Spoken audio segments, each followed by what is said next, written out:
So this video here is kind of an intermezzo, because one of the things I see quite often is that people don't understand the concept of scope. So what is a scope? A scope is like a group of something where you say this group here belongs together. I'm gonna execute it in kind of together, and I'm gonna kind of consider it something that maybe or maybe not will execute it. And a lot of beginners with programming struggle with this concept. So I've actually dedicated one video just to kind of pinpoint it, because I actually believe if you understand this, then you understand programming. Like, this is the core of programming, or at least one of the cores. So I want to kind of dwell on it a little bit. So if we go back to our code that we have here, then there's a lot of things going on that is hard to understand without understanding what the scopes are. So I've been trying to say this from the beginning, but it requires like repetition, quite a lot of repetition to understand. So the scope of the setup is the starting curly bracket and the end curly bracket. So everything that's in here is, you know, within the scope of the setup. The same with the loop. There's a scope here that starts with this curly bracket and ends with this one. And then we have a nested scope here under this if statement that starts with this curly bracket and ends with this curly bracket. And then we have an else statement that has a curly bracket and an end curly bracket. So here we have a scope, here we have a scope, and then there's another scope here that is, I mean, it's relating to the if statement, but it's underneath this scope here. And if you understand that you can put scopes within scopes within scopes within scopes within scopes, like this is nested Russian dolls, where you can put dolls inside dolls inside dolls inside dolls inside dolls. If you understand that you can do this, then you start to understand how you can actually expand the complexity of your program, because you can say, all right, I want this to happen.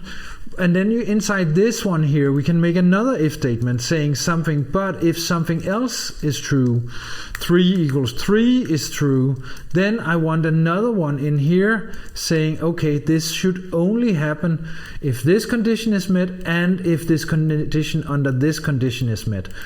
And in this case here, I need to indent this one here so it's like this, then it's more readable.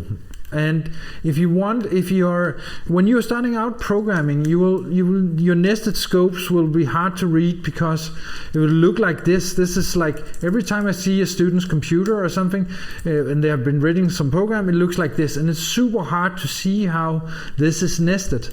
But you can actually go up in Tools and say auto format, or just print command T, and then you can see it will jump in as soon as one of these starts. It will jump in another line here to indicate that this stuff here is underneath this one here, and the same here, it jumps in here and jumps in here, and here it jumps in, and here it jumps back, and then it jumps back, and then the last one that jumps back is here, and then we're out and relating to this one here.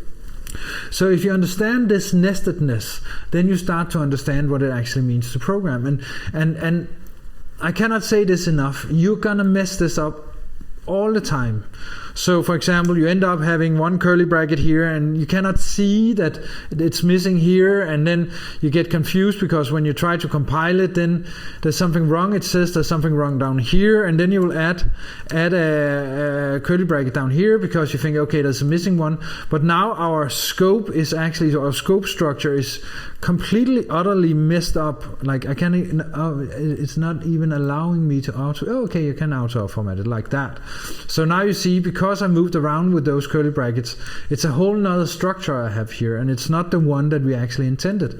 So step one is be very aware of these curly brackets. Make sure you have a start and an end every time you do something. So let's say I want to write a new if statement. Let's say I want to write an if statement here.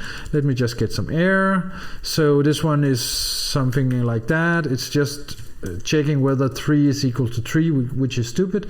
As soon as I make this one, I should make the other one, and it actually does it automatically in Arduino environment. So as soon as I make this one and press return, then it will make the other one as well.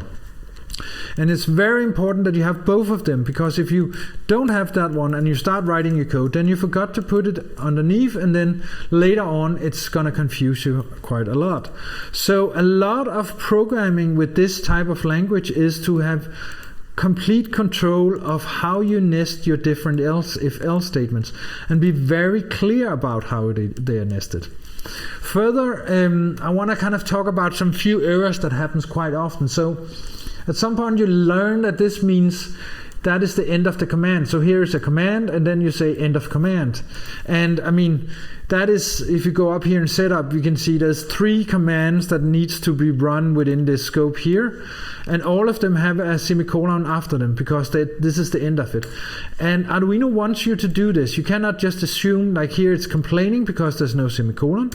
So you need to kind of add that for the end of each command.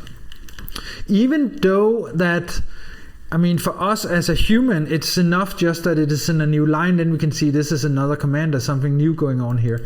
But what this is actually, the program is not able to see commands like that. So this is completely valid, because what separates commands is not the new line but the semicolon. So this is a valid code for Arduino perspective. For a human, it's nice to do this. It's much more readable and much more easier to kind of see what's going on.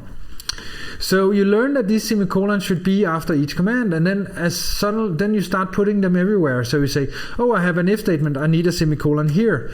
But this is wrong. Never ever put a semicolon there. And the reason you should never put it there is because this if statement is not done. It's relating to this scope.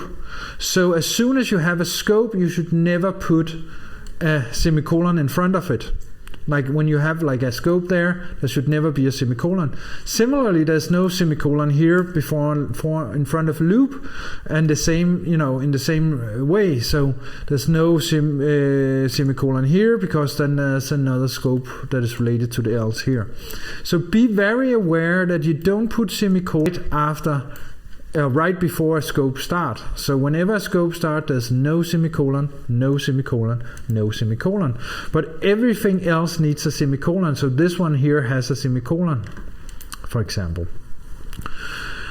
All right, so I don't know how to say it from this, but just be very aware that this is the key to understanding programming, is this nested scope thing. We have a loop which has a curly bracket, and then inside this we have a lot of code. All this code is inside our loop, and inside this if statement there's another if statement, for example. I'm gonna remove it for now because it doesn't make any sense. It's just to show you that you can do it syntax wise. And then Command T or tidy up with the tidy up in the menu, and you can clean it up so it looks nice and it's pulled in correctly.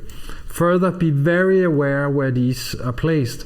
And I cannot say this enough. Just check it out, do it, be very aware of it.